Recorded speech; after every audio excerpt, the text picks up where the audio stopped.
தேவஜனமே, இயேசுவின் நாமத்தில் உங்களை வாழ்த்துகிறேன். இந்த காலையில் மறுபடியுமாக இந்த தியானத்துக்கு உங்களை நான் வரவேற்கின்றேன். இன்றைக்கு நாம் எடுத்துக்கொள்ளப்பட்ட பாடம் அப்போஸ்தலர் நடபடிகை 5வது அதிகாரம் 17வது வசனத்திலிருந்து 42வது வசனம் வரை. கொஞ்சம் நீண்ட ஒரு பாகம் ஆயினும் அதை கொஞ்சம் வாசிச்சிட்டிங்கன்னா சில காரியம் நமக்கு தெளிவாய் வரும். 10வது நாள் ஜெபிப்போம். என் ஆண்டவராகிய கர்த்தாவே, நீர் உண்மை உள்ளவர், நீர் அதிகாரத்தை கொடுக்கின்றவர், தைரியத்தை கொடுக்கின்றவர். இந்த நாட்கள்ல இந்த தியானம் செய்யும் பொழுது கூட அந்த தைரியம் தாழ்மையோடு கூட வர, அதே நேரத்தில் தெளிவை எங்களுக்கு கொடுக்க நாங்கள் ஜெபிக்கின்றோம். ஆவியானவர் என்னுடைய கிறிஸ்தவ வாழ்க்கையில உண்மையாய் தெளிவாய் பிரதிபலிக்க கிருபைத்தார். இயேசுவின் நாமத்தில் ஜெபிக்கிறோம் தகப்பனே, ஆமென். ஐயா, இந்த நாட்கள்ல இந்த பாடத்தை வாசிச்சோம்னா சீஷர்களை அரெஸ்ட் பண்றது, ஜெயிலில் போடுறது, அப்புறம் 4 பேர் முன்னுக்கு கொண்டாந்து கேள்வி மேல கேள்வி கேட்கறது, இது ஒரு சகஜமாய் போயிடுச்சு.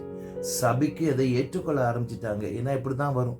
உண்மைக்கு நாம் நின்றோம் என்றால் அநியாயம் நம்மை சந்திக்கும். கர்த்தருக்கு ஸ்தோத்திரம். இப்ப இன்னும் கொஞ்ச நாள்ல அடி உதைக்கும் இந்த தலைவர்கள் வருவாங்க. பட் இந்த பாடத்தை நீ வாசிக்கிற நேரத்தில் ஒரு ஆச்சரியமான ஒரு காரியம் என்ன தெரியுமா? இவர்கள் அந்த மத தலைவர்கள் முன்னுக்கு நிற்கிறாங்க, அரசாங்க தலைவர்களுக்கு முன் நிற்கிறாங்க. இந்த தலைவர்களுக்கு என்ன அதிகாரம் உண்டு தெரியுமா? இவர்களை சாகடிக்கிறதுக்கு அதிகாரம் இருந்தது. ஆயினும் என்ன பார்க்கிறோம்னா, இந்த மீன் பிடிக்கிறவங்க, இந்த அரசாங்க தலைவர்களா இருந்தவர்கள், அறிவுக்குரிய காரியங்களை செய்து கொண்டிருக்கிற சீஷர்கள் பயம் என்ற காரியத்தை வெளிப்படுத்தவே இல்லை. ஆச்சரியமான ஒரு காரணம், எனக்கு ரொம்ப ஆச்சரியம். இப்படிப்பட்ட ஒரு பயங்கரமான ஒரு கூட்டத்திற்கு முன்ன நிக்கிற நேரத்துல ஏதாவது ஒரு பயம் இருக்கணும். பயமே இல்லை தெய்வ ஜனமே. பயம் இல்லை மட்டும் இல்ல, அவங்க என்ன சொல்றாங்கன்னா, இயேசு கிறிஸ்து பட்ட பாடு, தங்களுடைய இரட்சகர் பட்ட பாடை இவர்களும் அனுபவிக்க கர்த்தர் கொடுத்தாரு. அது பெரிய ஸ்லாக்கியம் என்று சொல்லுகிறார். பவுல் சொல்றாரு, என் ஆண்டவருடைய இயேசு கிறிஸ்துவின் அதே பாடுகளை நானும் அனுபவிக்க ஆண்டவர் எனக்கு கிருபை கொடுத்தாருன்னு சொல்றாரு. ஆச்சரியமான ஒரு காரியம். பட் என்ன இதுனா, எவ்வளவுக்கு எவ்வளோ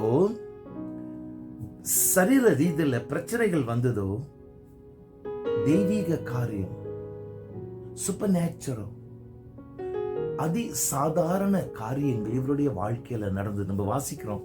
இவர் ஜெயில போட்டாங்க. அது பப்ளிக் ஜெயில். அப்படின்னா அரசியல்வாதிகள் இருக்கிற ஜெயில் இல்லை. இது அந்த தேசத்திலையும் சமுதாயத்திலையும் ஒன்றுக்கும் பிரயோஜனம் இல்லாத கெட்டவங்களாம் அங்கதான் இருப்பாங்க.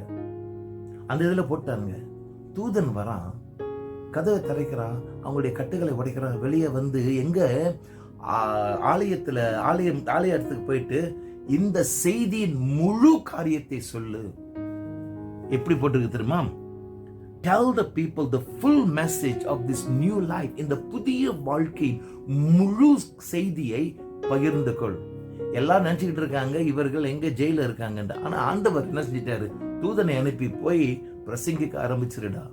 ஜெயில இருக்கிற நாட்கள் இல்லை, பிரசங்கிக்கிறாங்க. கர்த்தருக்கு ஸ்தோத்திரம். இந்த தலைவர்கள் கூப்பிடுறாங்க, போய் இவனை ஆச்சிட்டு வான்ட்டு. அங்க போன ஆள் இல்லை, எங்க இருக்கிறாங்க? எல்லாம் சொல்றாங்க, டேய் நீங்களா ஜெயில பாக்குறீங்க, அவனுங்க ஆலயத்துல இருந்து செய்தி கொடுத்துக்கிட்டு இருக்காங்கன்னு செய்தி வருது. கர்த்தருடைய பரிசுத்த நாமத்துக்கு ஸ்தோத்திரம். சொல்றாங்க, ஏய் நீ செய்யக்கூடாது, பிரசங்க கூடாது. இந்த பயலுக என்ன சொல்றாங்க தெரியுமா? மனிதனை பார்க்கலாம் ஆண்டவருக்கு கீழ்ப்படுகிறது சிறந்த ஒரு காரியம். ஐயா, இது ஒரு ஆபத்தான ஒரு செய்தி. மனிதனை பார்க்கலாம், அதாவது உங்களுக்கு கீழ்ப்படுகிறத விட ஆண்டவருக்கு கீழ்ப்படுகிறது சிறந்த காரியம். ஐயா, இந்த சூழ்நிலையில இப்படிப்பட்ட ஒரு தைரியமான, இப்படிப்பட்ட ஒரு பயங்கரமான ஒரு ஸ்டேட்மெண்ட் கொடுக்கிறது ஆபத்து. ஆனா சொன்னாங்க, சிம்பிளா சொன்னாங்க, விசுவாசத்துல நின்னாங்க. Praise God. கர்த்தருக்கு ஸ்தோத்திரம். இப்படிப்பட்ட ஒரு சூழ்நிலை நடந்து கொண்டிருக்கிற நேரத்தில் கமாலியல் என்பவன், அவன் ஒரு போதிக்கிறவன். அந்த யூத சம்பிரதாயத்தில், யூத மதத்தின் தலைவர்களில் ரொம்ப பிரபலமானவர். அவர் சவுல் என்ற ஒரு வாலிபனுக்கு ப்ரொஃபஸரா இருக்கிறாரு, கற்றுக் கொடுக்கிறாரு. இவர் எழுந்து ஒரு அருமையான காரியத்தை சொல்றாரு. என்ன சொல்றாரு? ஐயா தலைவர்களே, இவங்களை விட்டுருங்க, இவங்களை ஒன்றும் செய்யாதீங்க. ஏன்னா இவர்கள் செய்கிற காரியம் மனுஷன்னு கேட்டதா இருந்தால் அது தானாவே அழிஞ்சு போகும் அப்படின்னு சொல்லிட்டு சரித்திரத்துல குழப்பத்தை உண்டு பண்ணின சிலரை சொல்றாங்க. இதோ இவங்கெல்லாம் வந்தாங்க, அவங்க வந்தாங்க, ஏதோ ஒரு காரணத்தை வைத்து வந்தாங்க. ஆனா அது மனுஷனுடைய காரியமா இருந்தனால அது அப்படியே அழிஞ்சு போயிடுச்சு. ஆயினும் இது இந்த மக்கள் செய்கின்றது தேவனுடைய காரியமா இருந்தால் நாம் தேவனை எதிர்க்கிறவர்களாய் விடுவோம், தேவனையே எதிர்க்கிற மக்களாய் விடுவோம், ஜாகிரதையாய் இருப்போம் என்று சொல்கிறார். இன்றைக்கு கூட தேவ ஜனமே, பல இடங்கள்ல 2 முக்கியமான காரியம் நடந்து வருகின்றது. இயேசுவே ஆண்டவர் என்று சொல்ல பிள்ளைகள் இன்னுமாக சிட்சைக்குள் வந்து கொண்டே இருக்கிறார்கள். இந்த நாட்கள்ல சிரியா தேசத்துல பல கிறிஸ்தவர்கள் இந்த 2 வாரத்துல பயங்கரமான ஒரு பாதிப்புக்குள் வந்திருக்கிறத நீங்க கேட்டிருப்பீங்க, வாசிச்சிருப்பீங்க. எங்க இருந்தாலும் ஏதோ ஒரு இடத்துல கிறிஸ்தவர்கள் பாதிப்புக்குள் வருகிறார்கள். சில ஊழியக்காரர்கள் தன்னுடைய ஜீவனை விடுகிறார்கள். ஆயினும் இன்னொரு முக்கியமான காரியம் என்ன தெரியுங்களா? எந்தெந்த தேசத்துல கிறிஸ்தவ விசுவாசத்தை அழிக்கணும், கிறிஸ்தவ விசுவாசம் இருக்க கூடாது என்ற தீர்மானத்தோடு கூட நாட்டை நடத்தினாங்களே, அந்த இடங்கள்ல திருச்சபை வேகமாய் வளர்ந்து வருது. நீங்கள் வாசிச்சீங்களா தெரியும். இந்த தேசங்கள் ஒரு காலத்துல சபையே ஆலயமே இருக்கக்கூடாது என்று சொன்ன தேசத்துல ஆலயங்கள் சீக்கிரமாக வளர்கிறது. மக்கள் கர்த்தருக்குள் வருகிறார்கள். ஆச்சரியம். கர்த்தருடைய பரிசுத்த நாமத்துக்கு ஸ்தோத்திரம். இயேசு கிறிஸ்துவின் நாமத்துல நாமும் தேவனுடைய ராஜ்யத்தை கட்டும் காரியத்துல தெளிவாயிருப்போம், தைரியமாயிருப்போம். ஆண்டவரோடு கூட பங்காளிகளாய் ஊழியங்களை செய்வோம்.